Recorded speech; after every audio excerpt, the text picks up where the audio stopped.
ఎల్ఈడిబి వాళ్ళు ముందుకొచ్చి వాళ్ళే డొనేషన్ బేసిస్లో ఏ ఎక్విప్మెంట్ ద్వారా అడల్ట్రేషన్ టెస్ట్ చేయగలమో ఆ ఎక్విప్మెంట్ మనకి డొనేట్ చేయడానికి ముందుకొచ్చారు.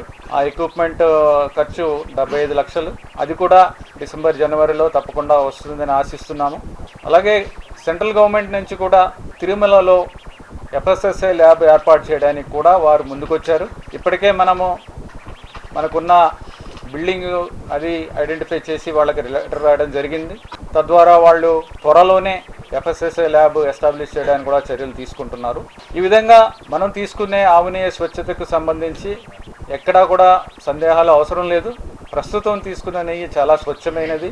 స్వామివారికి చేసే లడ్డు ప్రసాదాలన్నీ కూడా ఈ నెయ్యితోనే చేస్తున్నాము. ఎవరైతే స్వామివారిని దర్శించుకుని వెళ్తున్నారో వాళ్ళందరూ కూడా లడ్డు ప్రసాదాలు చాలా లడ్డు క్వాలిటీ బాగుంది, సువాసన రుచి కూడా చాలా బాగుంది అనేది కూడా ఫీడ్బ్యాక్ ఇవ్వడం జరిగింది.